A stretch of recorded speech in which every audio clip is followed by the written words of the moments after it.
This backpack is $180. This backpack is a $70 copy. Can this $70 copy keep up with the expensive pack? Possibly be even better? Let's go and find out. On my right, this is the Ultimate Direction Fastpack 30-liter backpack. On my left is the Aonijie 30-liter backpack. As with all my reviews, I'm going to give you my opinions up front so you don't have to watch the whole video. I love this backpack. I absolutely love this backpack. No more saying cuss words, guys! It's great for running, it's great for day hikes, it's great for just traveling as a travel backpack. It's extremely comfortable, lightweight, affordable, and although it looks very, very similar to the Ultimate Direction Fastpack, it does have some small differences that make it a lot more comfortable. Before I go any further, I want to disclose that the Aonijie backpack is made in China.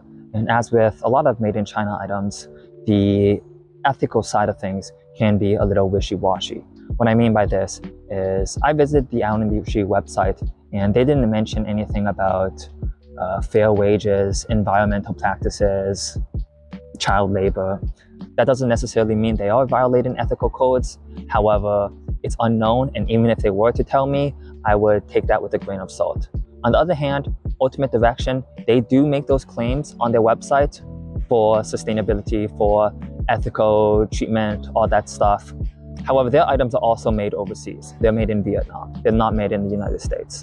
Also, of course, the Aonijie backpack is a very close copy to the Ultimate Direction backpack. They have changed a few things to make it different. However, it's very, very, very clearly inspired / copied. Whether this is fair to you, whether you want to support Aonijie or not, that's up to you.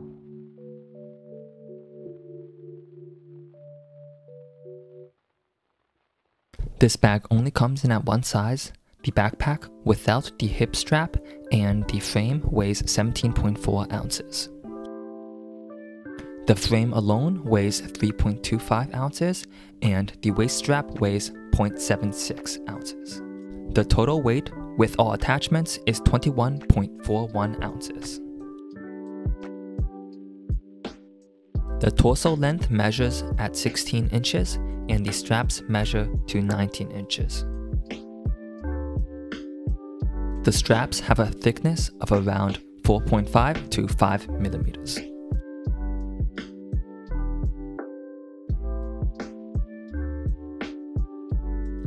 I am 6'1" and 150 pounds. This bag fits me very well.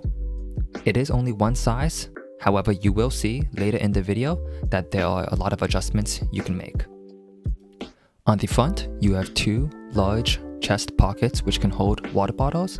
Below that, there are smaller pockets. On my right hand side, there are two. On my left, there's only one. There is a large zippered pocket above my right shoulder and a small velcroed pocket above my left shoulder.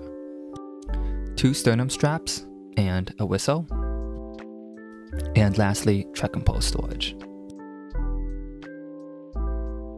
The sides have your classic large pockets, which can hold water bottles and other gear, and elastic cord, which can be used to cinch down the bag. There's a large stretchy pocket on the back, as well as a zippered pocket. Ice axe attachments, and some other small loops that can be used for attaching anything you want. The top of the bag has a hole for the hose of a hydration bladder. I forgot to mention that there is a zippered pocket that is layered beneath the stretchy bottle pocket on my left-hand side. This is a 500 milliliter Kirkland Signature water bottle. It fits in there well. The straps are fairly thick, so even though the plastic water bottles are circular and not contoured to your body, it's not uncomfortable compared to other packs such as the Black Diamond Distance 22, which has very thin straps. There's also no problem holding a 1 liter smart water bottle. Here is my favorite Raid-Lite Argo 800 milliliter water bottle.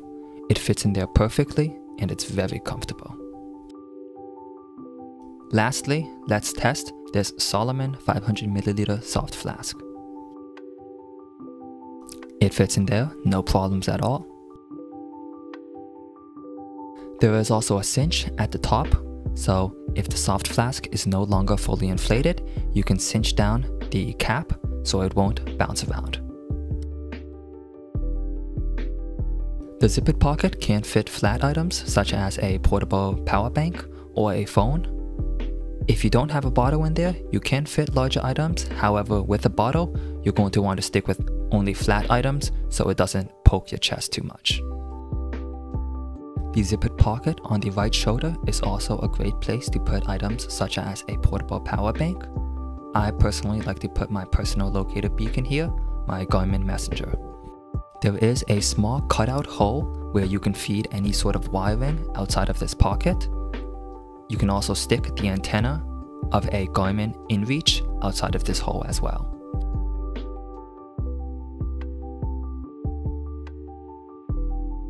The Velcro pocket on the left shoulder is a lot smaller than the right shoulder. I personally like to put a small container of salt pills in here for electrolytes. The trekking pole storage is effective, comfortable, and doesn't bounce a lot. It can hold 3-piece folding style trekking poles or 4-piece as well. The lower pockets can be stretched to fit a portable power bank. However, I personally either leave these empties or only keep a few snacks in them.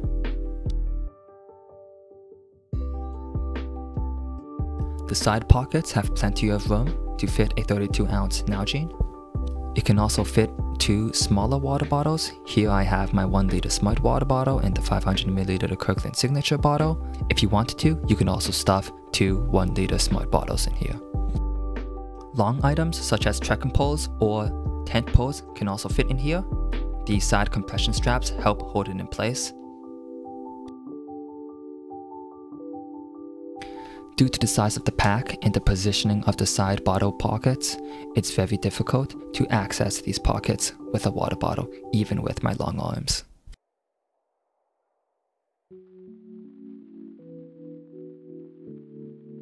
Let's quickly take a closer look at the Aonijie backpack. There's a quick access side zip that allows you to access the insides of the pack without having to undo the roll top. The main portion of both sternum straps do not stretch. However, there is a small portion on one sternum strap that does stretch. Both sternum straps are easily adjustable. Not only can the shoulder straps be lengthened, but the positioning can also be easily changed. They have included a small elastic band at the end of the strap to hold it in place. This bag is a roll top closure. It does have 3 pieces of Velcro at the opening, however these are mostly useless in my opinion. The back frame can be easily removed by undoing some Velcro.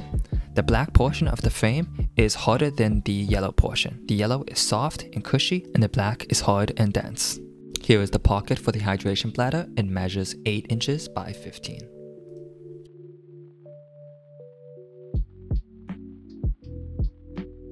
Since these bags have so much in common, rather than go over the similarities, I will be going over the differences. The zippered pocket on the Ultimate Direction measures 7 by 10 inches. The Aonijie measures 11 by 8.5 inches. The Ultimate Direction includes strapping points on the bottom of the pack. The Aonijie does not. The side cinch cords on the Aonijie is stretchy. The Ultimate Direction is not. The side cinch cord on the Aonijie can be tightened using a toggle on the side, which also tightens the side bottle pocket holder. The side cinch strap on the Ultimate Direction has a buckle on the end because it's also the strap used to cinch down the top of the pack. The Aonijie has a separate strap to cinch down the top of the pack.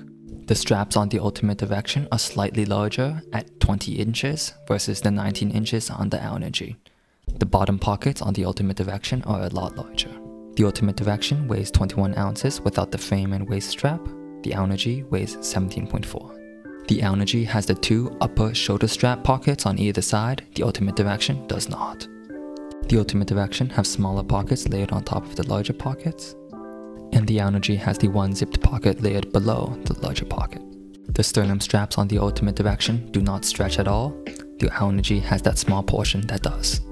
In my opinion, the biggest difference is that the Ultimate Direction has this sliding tube mechanism to adjust the sternum strap. The tube is thick and firm compared to the Aonijie, which is soft and flexible. Here's a close-up on body shot. My left hand is where the tube ends. The tube crosses over my collarbone. It's so rigid that if I poke it with my finger, the rest of the tube will move. Here's another comfort-related difference. The removable frame on the Ultimate Direction does not sit flat with the strap. It bumps out. I've tried readjusting the frame, I've tried taking it out, taking it back in, it just won't sit flat, compared to the Aonijie, which does sit flat. The last difference I noticed really surprised me, because it's a small difference, but it really shows the amount of thought that went into making the Aonijie backpack. Due to the construction, there's extra material on the outside of the backpack compared to the inside flap. This means that the outside extends slightly longer than the inside. The Ultimate Direction sits completely flat and does not have a length difference. You're probably wondering why this matters in the first place. When you roll up the Ultimate Direction pack, the extra material sits at the top middle of the pack. Compared to the Aonijie, because the length of the outside and inner material is different, it sits more to the side. I'll admit that this is a small difference and not that impactful, however, I was very pleasantly surprised that the Aonijie backpack was constructed this way. That transition photo was one of the longest hikes I've ever done, and that was with the Aonijie backpack. The trail was called the Copycat Loop in the White Mountains of New Hampshire. It gets that name by combining the Wildcat Mountains as well as the Northern Presidential Mountains. The total distance was 30 miles with 15,000 feet of elevation gain. If you've ever been to the Northern Presidentials of the White Mountains, you'd know that the terrain is very rough and rugged. At the end of that day, I was sore all around. However, to my surprise, my shoulders and back was completely fine. Just on the very first run, I knew I wasn't going to like the Ultimate Direction pack. The sternum strap tube would rub against my collarbone, and moving around, I could feel the stiffness of the tube. Because the removable frame did not sit flush with the strap, I could feel the corner of it digging into my shoulder. It's possible that over time, the bag will break in and these issues will become less prevalent. However, that's not something I want to spend time doing. Okay, so to conclude, just get the damn Aonijie backpack. It's so cheap. It's $70.